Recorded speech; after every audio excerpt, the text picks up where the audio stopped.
Sa lahat ng mga species na nabuhay sa mundo, lahat, maliban sa maliit na bahagi ay nawala na.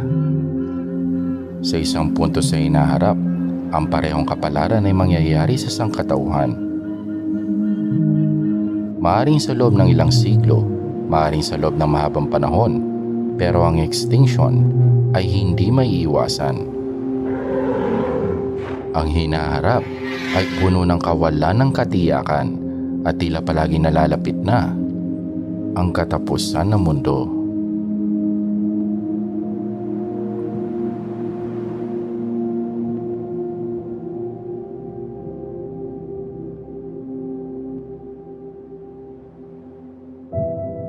Sa pagitan ng 195,000 at 123,000 years sa ating nakaraan, bumagsak ang populasyon ng African Homo sapiens. Ang mahabang glacial event na ito na halos umubos sa lahat ng Homo sapiens ay ang marine isotope stage 6. Mabilis na climate change na humantong sa isang malamig at tuyong climate condition.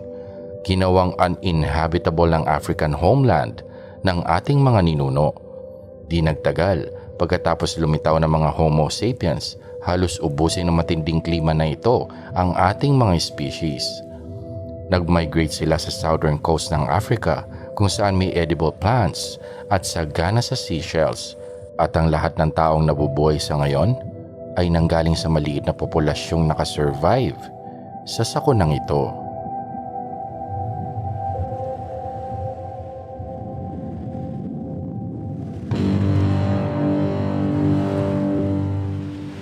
$70,000 years ago, isang supervolcano ang sumabog. Nasa 35 times ito ng lakas ng Mount Tambora eruption sa Indonesia. Kaunti man ang ulat tungkol sa pangyayaring ito, ay sigurado namang matinding pinsala ang kanyang idinulot. Dumilim ang kalangitan, hindi lamang sa loob ng ilang oras o araw, kundi sa loob ng 6 na taon. Tila naging isang malaking ashtray ang mayabong na lugar ng Africa dahil sa pagsabog na ito, na siyang nagdulot ng mga bara sa mga batis na nagsisilbing ugat na dinadaluyan ng dugo ng mga naunang buhay. Bumaba ang temperatura ng hanggang 20 degrees Fahrenheit.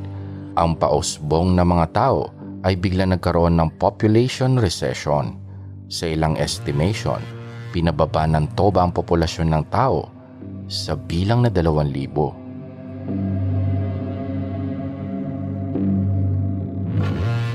Katapusan na dapat ng mundo noong 2012. Ayon yan sa ilang conspiracy theory na lumabas noon. Obviously, hindi ito nangyari. O baka naman, ito ang ibig nilang sabihin. July 23, 2010, naglabas ang araw ng tinatawag na Coronal Mass Ejection o CME. Ang CME ay ang pag-release ng large quantities ng magnetized plasma. Kung tatama ito sa Earth, ikakasira ito ng lahat ng electronic devices. Isa ito sa pinakamalakas na CME sa ating recorded history at tumama ito diretso sa orbit ng Earth. Buti na lamang ay nasa ibang side tayo na nangyari ang eruption. Pero kung nangyari ito 9 days earlier, siguradong sapul tayo ng eruption na ito. At kung nangyari yan at may 12% chance na mangyayari yan sa susunod na 10 taon, ay aabutin tayo ng hanggang 10 taon bago maka-fully recover. Aabutin ng ilang linggo, buwan o ilang taon bago maayos sa mga power outages sa buong mundo. Mga satellites ay kailangan palitan, mga equipments bigla ang hindi gagana. Medical, transportation, financial, military at iba pang kritikal na sistema ay masisira. Ang buong society ay hihinto. Ibabalik tayo sa dark ages sa mga susunod na taon. Sa pagiging dependent natin sa electricity at iba pang teknolohiya gaya ng internet, mahirap isipin kung anong global panic at chaos ang mangyayari. Maaring hindi ito ang katapusan ng mundo, pero walang dudang ganoon ang magiging pakiramdam.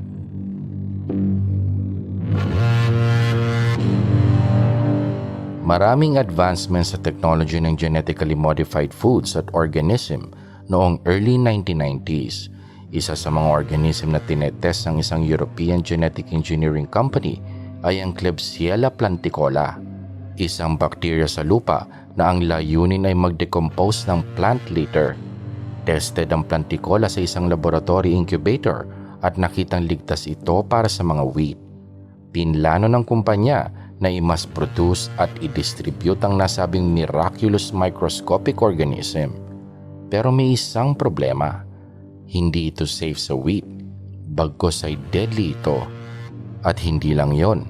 Ang byproduct nito ay agresibong kumakain sa ugat ng lahat ng klase ng halaman. Sisirain ng engineering company ang lahat ng lupang padadalhan ng planticola. Magiging dahilan ng pagkawasak ng mga sensitibong ecosystem at sakahan. Isang epekto na siguradong magiging problema ng buong mundo. Buti na lamang at nailigtas tayo ng isang grupo ng mga independent scientists na pinangungunahan ni Dr. Elaine Ingham ng Oregon State University na siyang gumawa ng sarili nilang test at nakadiskubre sa panganib ng planticola. I mean, na-imagine mo bang mauubos ang halaman sa ating planeta?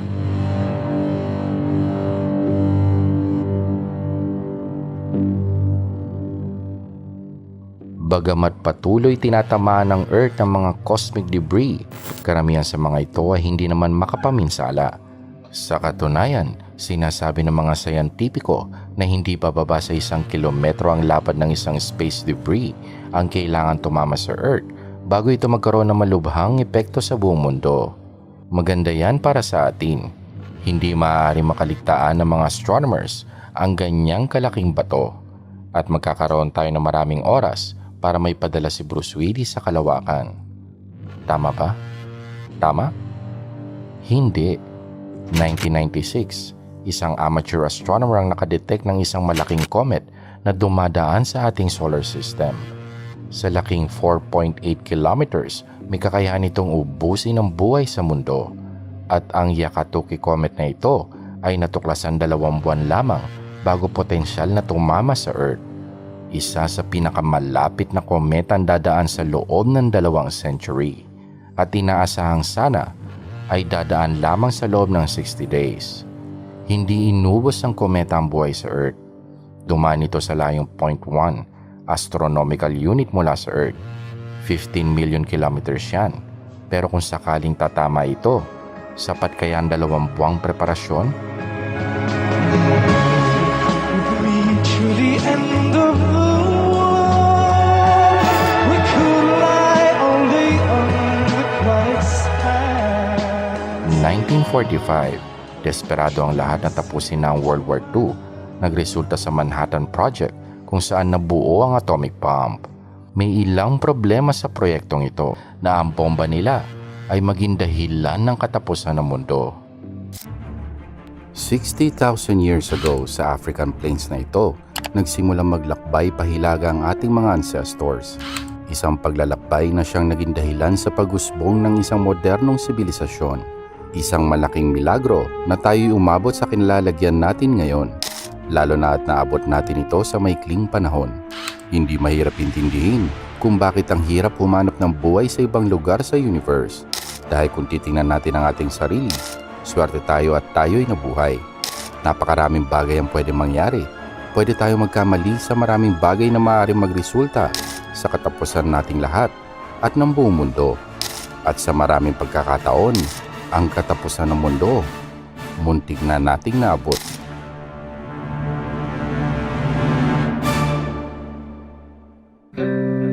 Umaga ng August 12, 1883, inoobserbahan ng isang American astronomer na si Jose Bonilla ang araw nang may ilang UFO ang dumaan sa solar disk.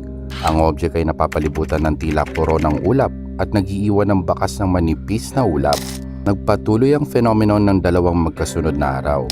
447 na objects ang nabilang ni Bonilla at dahil sa hindi ito may paliwanag, sinabing ito'y ibon, insekto o alikabok lamang na dumaan sa harap ng telescope ni Bonilla. Pero base sa description ni Bonilla, kaakibat ng improvement sa pagkakaintindi ng iba't ibang astronomical phenomena, isang artikulo ang inilabas noong 2011 kung saan may hypothesis na ang mga objects ay parte ng isang kometang muntik nang tumama sa Earth. Ang katangi-tanging mga bagay sa solar system na nag-iiwan ng trails at maliwanag na ulap ay ang mga kometa. At kagaya ng kometang ito na naobserbahan noong 2006, alam na natin ngayon na ang pagkakapira-piraso ng kometa ay madalas nangyayari. Ang estimate ay ang kometa ay nagkapira-piraso sa higit 3,200 na fragments na may diameter mula 50 hanggang 1,000 meters. Dumaan malapit sa Earth sa layong hindi higit sa ilang libong kilometro. Kung isa lang sa mga ito ang tumama sa Earth, ay magre-resulta ito sa ilang milyong casualties. At kung lahat o sapat na bilang ng fragments ang tumama sa Earth, ay maaaring isang extinction level event ang nangyari. Sa gitna ng Siberian Taiga, bandang alas 7 ng umaga, isang malakas sa pagsabog ang nagbigay ng liwanag sa kalangitan. Isang eyewitness sa layong 65 kilometers mula sa pagsabog ang nagsabing, The sky split in two and fire appeared high and wide over the forest. At that moment, I became so hot that I couldn't bear it, as if my shirt was on fire. I wanted to tear off my shirt and throw it down, but then the sky shut closed. A strong thump sounded, and I was thrown a few meters. 2 dekada ang lumipas noong 1927. Ang videong ito ay nakuna ng unang expedition sa lugar ng pagsabog. Mahigit kumulang 2,000 square kilometers ng kagubatan, nasa 80 milyong puno ang pinabagsak at pinadapa ng pangyayaring ito.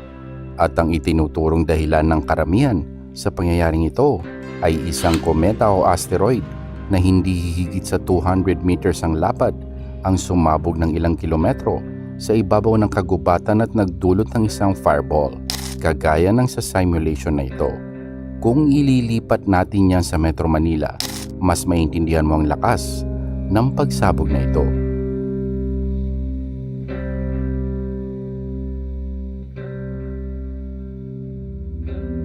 Ang pagbagsak ng 2 bomba sa Japan ang simula ng pagtatapos ng World War II, ngunit ito rin ang simula ng pagkakaroon ng bago at kakaibang takot, ang takot sa pagkalipol dahil sa katangahan. Ang tao ay hindi ligtas sa pagkakamali, nagkakamali tayo, at dahil dyan kaakibat ng realization na ang isang pagkakamali ay maaaring magresulta sa isang apocalyptic level ng destruction na dati ay kaya lang gawin ng kalikasan. At hindi may kakailang may katwiran ang bagong takot na ito. October 1960 naging operational ang isang bagong early warning system sa Greenland. Sa pagkakataong mag-launch ng nuclear attack ang Soviet Union sa United States, isang level 5 warning ang ipapadala sa command center sa Colorado. October 5 ang numero sa warning system ay nag-iba mula 0 naging 1. Indikasyon ito na may isang low-risk unidentified object ang na-detect. Medyo kakaiba pero walang dahilan para maalarma. Ngunit tumaas ang numero at umabot sa level 5 warning. Indikasyon na may isang long-range missile na tatama sa United States sa loob lamang ng 20 minutes. Mabilis umabot ang alerto sa chain of command at nagdulot ng kaunting panik. Nabawasan naman agad ang kanilang takot nang malaman na ang leader ng Soviet Union na si Nikita Khrushchev ay nasa United States noong panahong iyon. Hindi nila inaasahang pupunta si Khrushchev sa US sa oras ng isang nuclear attack. Lumipas ang 2 minuto, walang nangyari. Sa investigation nalaman na pagkamalan ng base sa Greenland ang Rising Moon bilang isang Soviet missile attack. Umaga ng January 24, 1961, isang American B-52 bomber na may daladalang 2 hydrogen bombs ang nag-crash sa isang field sa state ng North Carolina. Mabilis na naglabas ng report ang mga officials na walang dahilan para maalarma. Walang panganib ng nuclear explosion o radiation. Pero sa declassified documents na inilabas noong 2013, sinasabing ang isa sa mga bomba ay sobrang lapit na sa isang full-scale detonation. 3 sa 4 na safety switches ay na-activate sa impact at isang maliit na pagitan sa 2 wire lamang ang pumigil sa isang nuclear explosion. Kung ang 3.8 megaton bomb na ito ang sumabog sa Metro Manila, ito ang lawak ng magiging destruction niya.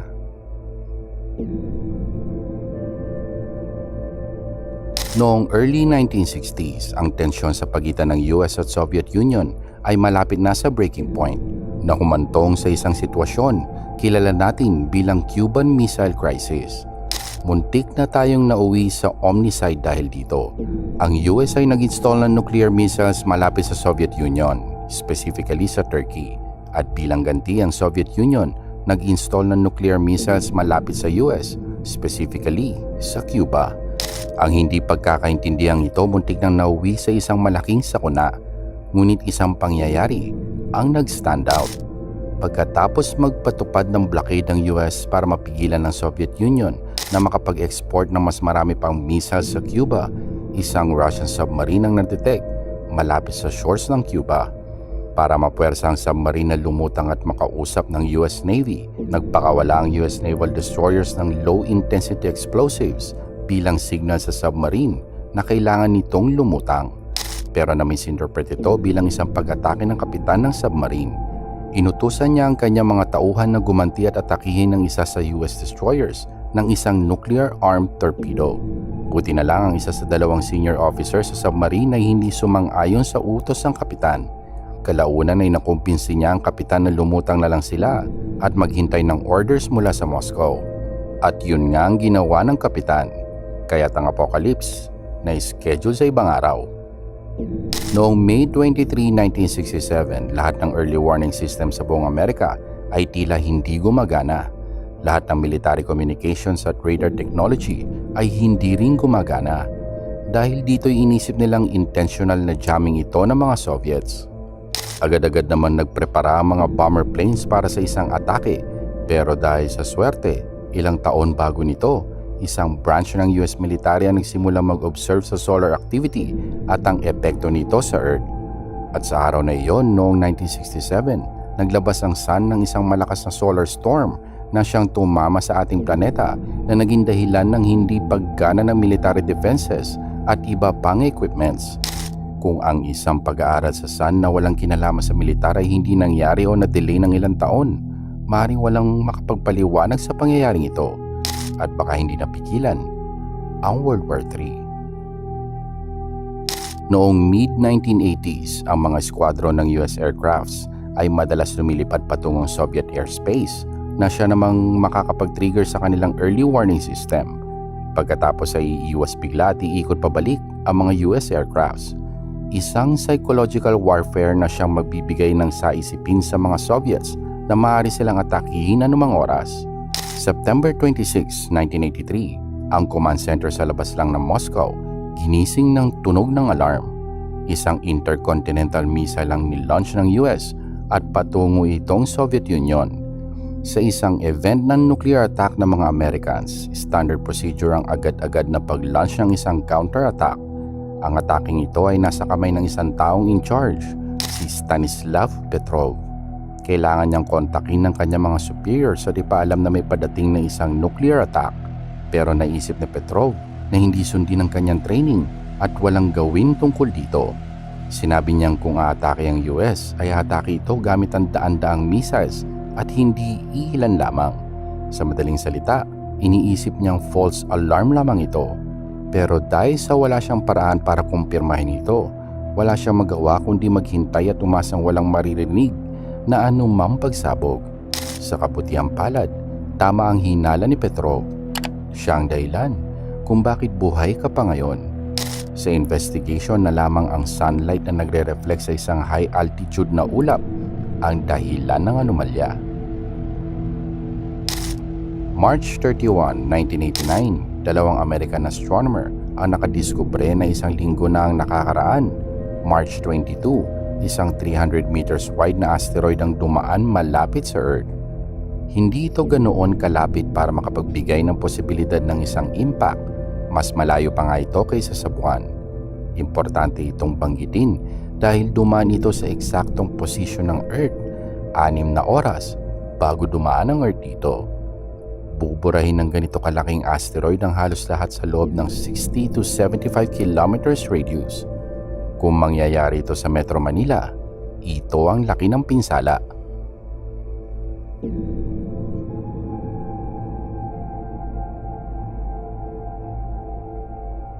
Naaalala nyo pa siguro na ilang taon na ang nakakaraan ay nagkaroon ng iba't ibang hula na magugunaw na ang mundo noong taong 2012.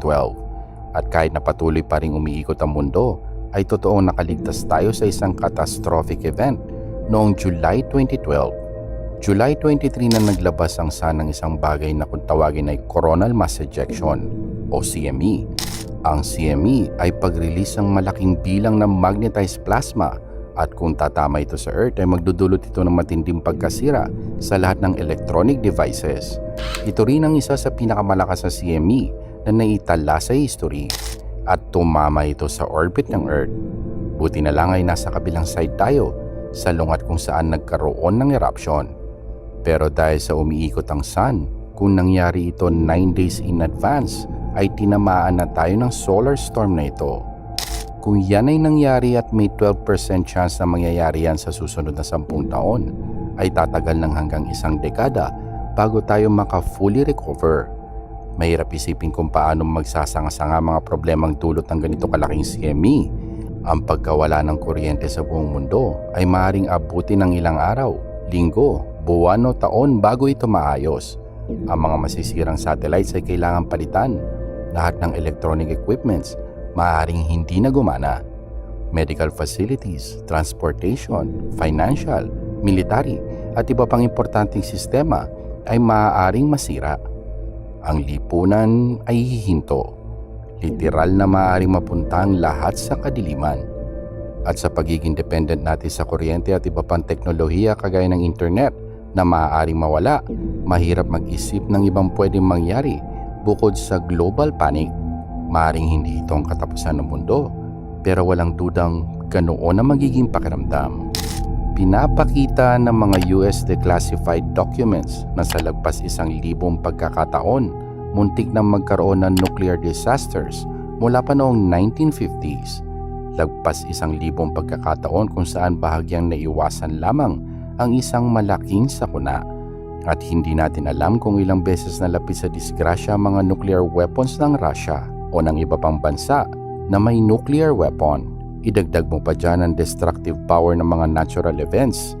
Sa lahat ng yan, masasabi nating isang tunay na milagro na umabot pa tayo ng hanggang sa ngayon.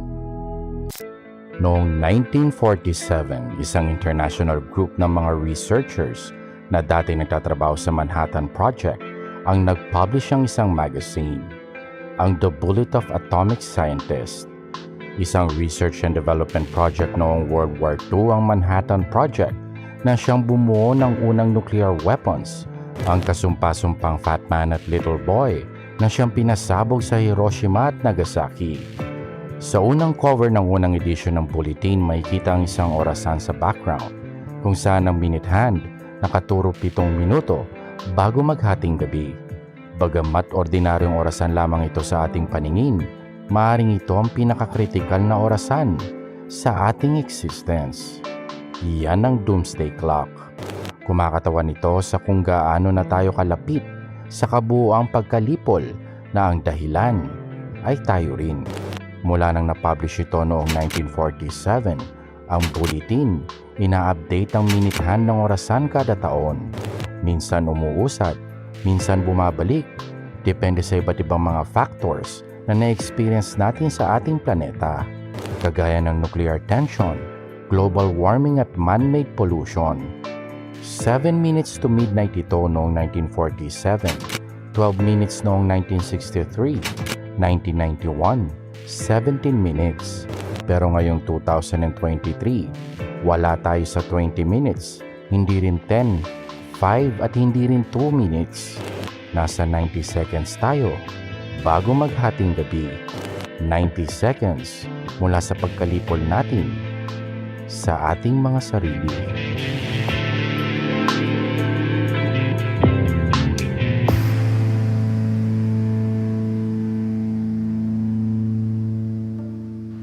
Ang Fat Man, isang plutonium bomb. Ang pagsabog ay kaparehas o lagpaspas sa 21 kilotons ng TNT. Ang Little Boy, isang uranium bomb. Lagpas 15 kilotons yan ng TNT. Ang nakakatakot sa dalawang bombang yan ay ang kanilang pagsabog ay hindi pa ang kanilang buong potensyal. Ang Fat Man may 6.5 kilong plutonium. Ngunit nang dinetonate ito sa Nagasaki, nasa 1 kilo lamang na material ang nag-fission. 16% lang yan ng potential power niya. Ang little boy naman ay may 64 kilograms ng enriched uranium, ngunit nang pinasabog ito sa Hiroshima, less than 1 kilogram lamang ng uranium na yan ang nag-fission. Lagpas lang yan ng 1%. Bagamat wala sa dalawang bombang ito ang nakaabot sa 100% ng kanyang lakas, ang pag-fission ng hindi hihigit sa 2 kilo ng plutonium at uranium ay sapat na para pumatay ng higit sa 200,000 tao sa isang iglap. Ang mga syudad na dati puno ng mga tao naging ghost towns. At noon pa yan, noong 1945. At magmula noon, lagpas 125,000 nuclear weapons na ang nagawa. Noong 1961, nag-detonate ng isang hydrogen bomb ang Soviet Union. Tinawag nila itong Tsar Bomba, na ang ibig sabihin ay Emperor of Bombs. Pinasabog ito sa isang remote na lugar sa Siberian wilderness. Ang bombang ito, hindi lang katumbas ng 15,000 tons o 20,000 tons ng TNT at hindi rin 100,000 tons. Katumbas ito ng lagpas 15 million tons ng TNT. Nang pinasabog ang Tsar Bomba, ang mushroom cloud nito nagsimula sa troposphere kung nasaan tayo nakatira. Dali-daling umangat sa stratosphere at umabot ito hanggang mesosphere. Ang mushroom cloud umabot ng lagpas 64 kilometers ang taas. Lagpas pa yan sa 7 pinagpatong-patong na Mount Everest. Makikita ito hanggang sa layong 300 kilometers. Ang shockwave nakasira ng mga bintana sa layong 1,000 kilometers mula sa pagsabog. Umikot ang shockwave sa buong planeta ng 3 beses bago ito nawala. At hindi pa ito ang pinakamalakas na bersyon ng bomba. Ang plano kasi noong una ay 100 megatons.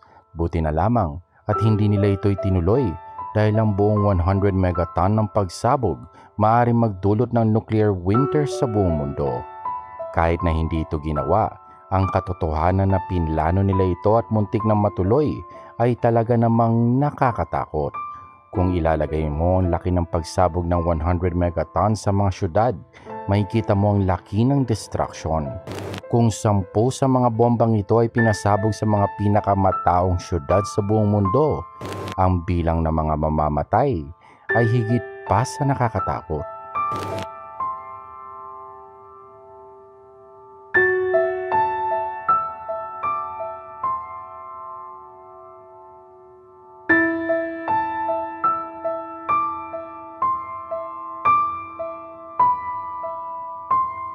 Ang pag-detonate ng 10 ganyang kalaking bomba sa mga matataong lugar ay magre-resulta sa napakaraming pagkamatay sa loob lamang ng isang araw. Higit pa sa pinagsama-samang dami ng bilang ng namatay sa lahat ng digma ng 20th century. Oo, sa 10 bomba lamang. At ngayong 2023, ang estimate ay nasa 12,500 na warheads ang naka-standby, naghihintay ng utos, anumang oras. At kung o kapag ni-launch ang mga warheads na ito, hindi lamang isa, kundi lahat sila.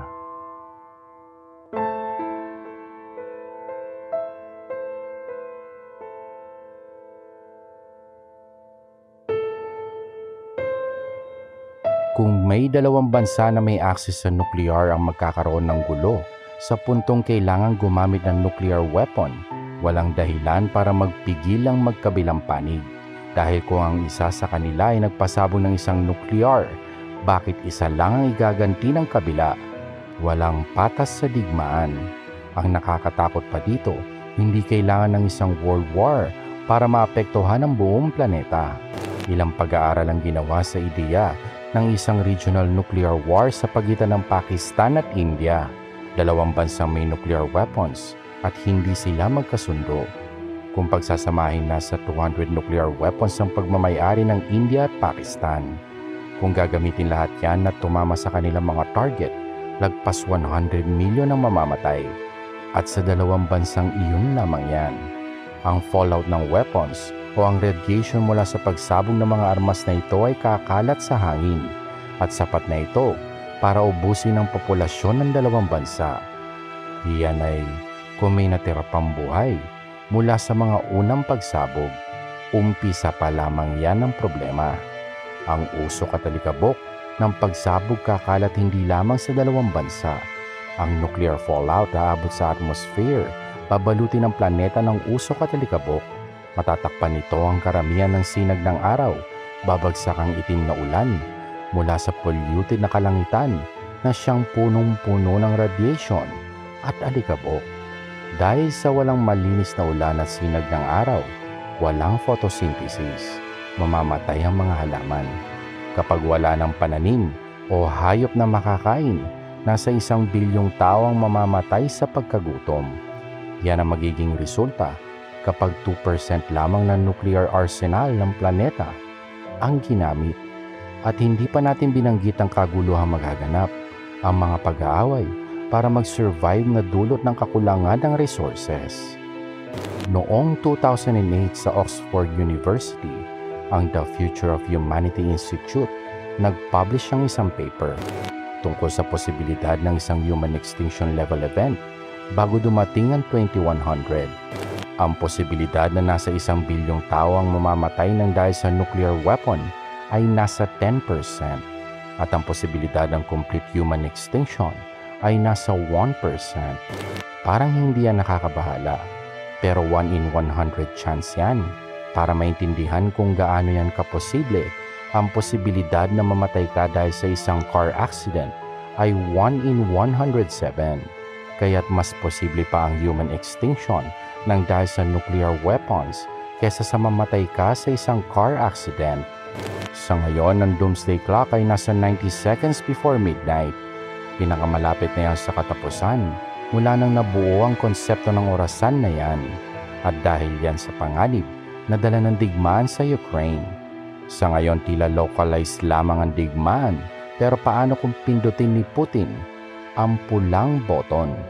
Paano kung natatalo na siya sa digmaan at nananatiling natatalo? Tatanggapin ba niya ang pagkatalo kahit alam niyang hawak niya ang pinakamaraming nuclear weapons? Kung gamitan niya ng nuclear weapon ng Ukraine, ano ang magiging tugon ng US at ng iba pang world powers?